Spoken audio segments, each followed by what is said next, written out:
Hello and welcome back to my channel.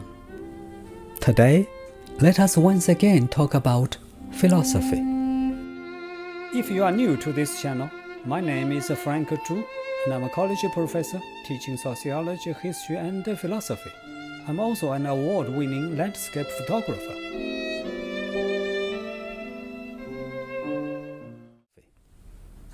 You probably already know that philosophy, which is originally a Greek word, literally means the love of wisdom.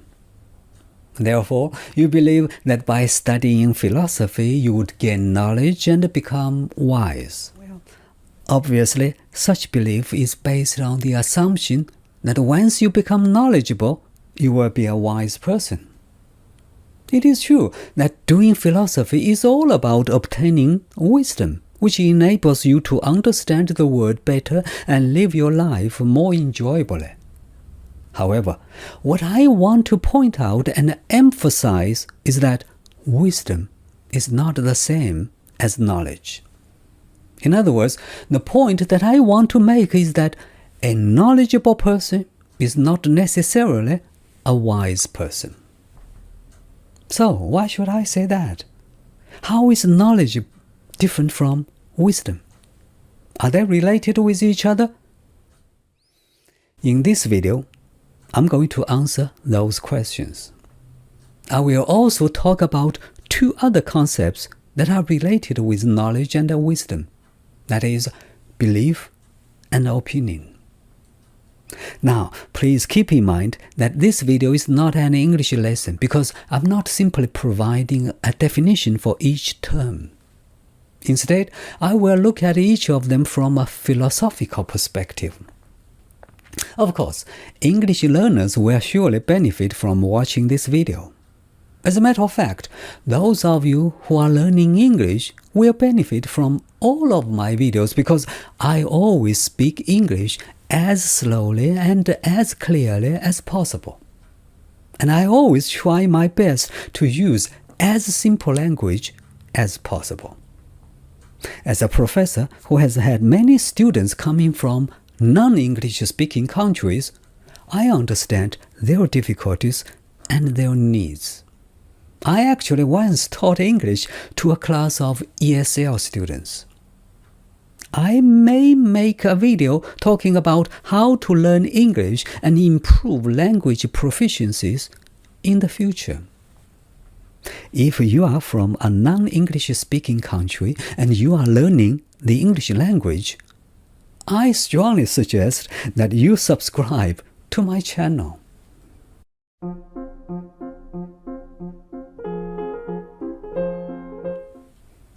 Broadly speaking, wisdom is something that enables you to understand and make a good judgment of the complex situations in your life. To be wise is to be able to reflect upon things, to get an insight of them, and more importantly, to learn from experience. Indeed, life experience is essential to being wise. You may think that this is too abstract to understand. Well, let me give you an example. Think about the word smart.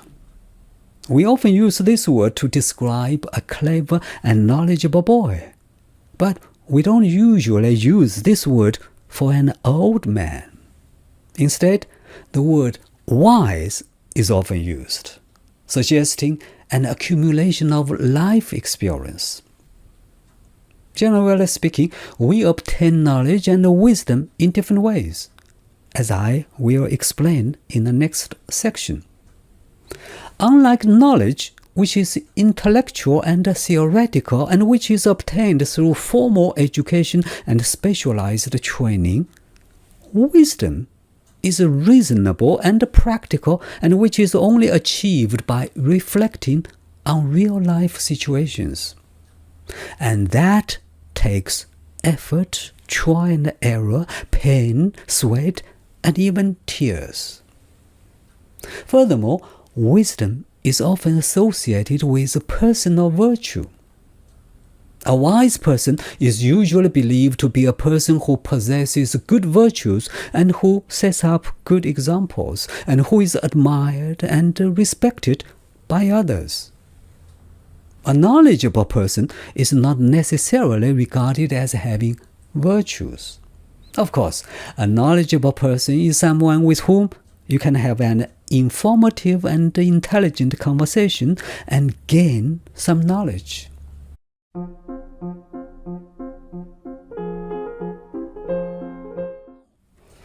How do philosophers define knowledge?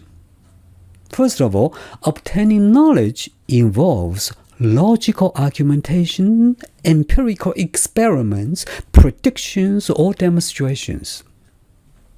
Generally speaking, there are two types of knowledge: theoretical knowledge and practical knowledge. As the name suggests, theoretical knowledge is about theories, involving accurate collection and evaluation of factual and systematic information. A good example of it is the field of mathematics. Studying mathematics involves grasping abstract principles and formulas. Another example is the field of medicine. Medical students must make rigorous theoretical training to understand the human body, diseases, and treatment protocols. This theoretical knowledge serves as the bedrock for practical applications in the future. With such theoretical knowledge, doctors are able to diagnose illnesses and prescribe appropriate treatments. On the other hand, practical knowledge refers to skills that are needed for things such as playing the violin, riding a bike, or baking a cake. Again, let's take the example of medicine. For a medical student to become an experienced doctor, it is the hands-on experience which is gained through internships and residencies that refines their practical skills, such as conducting surgeries or interacting with patients. Without such practical knowledge, a doctor won't be able to treat patients. There is something else to knowledge. When you have got knowledge of something, you may say you have true belief of it, one way or another. So, when you are sure about something, you may say you have knowledge of it, and you can justify it by giving evidence, and you have belief in it, and you have opinions of it. But how do you distinguish between true beliefs from mistaken beliefs? That is, how do you obtain true knowledge? Different philosophers may give you different answers. Some claim that true knowledge only comes from reasoning and intuition. Others rely on perception and experience. Still others simply deny the possibility of real knowledge. Philosophers also differ in how to prove that you have knowledge of something. Is a strong personal feeling adequate evidence? How much proof is enough? According to what criteria? Whose criteria? Of course, such questions go way beyond our scope for today's video. I will surely talk about them in my future videos.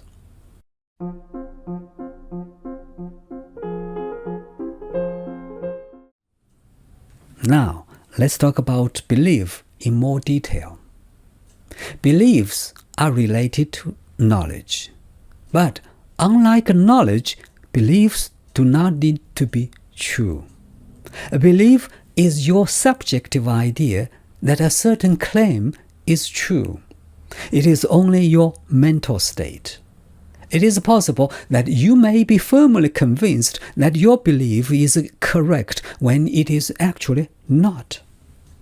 It is also possible that different people have different beliefs, which are contradictory to one another, and they are all firmly convinced that they are right and others are wrong. Religion is a good example. People of one religion firmly believe that all other beliefs are incorrect. However, it should be kept in mind that different and mistaken beliefs may occur because we are all limited by our experiences, abilities, and preferences.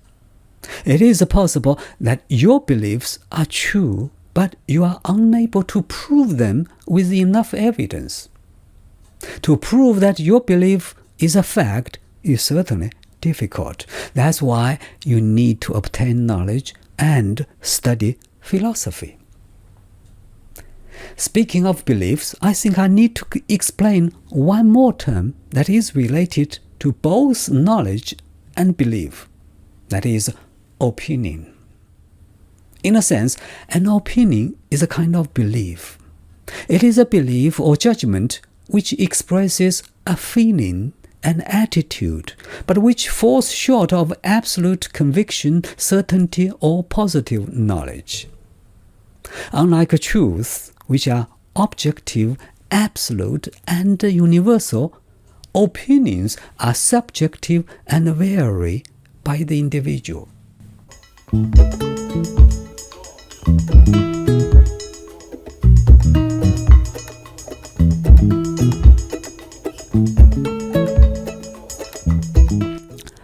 Well, that is all that I wanted to talk about today.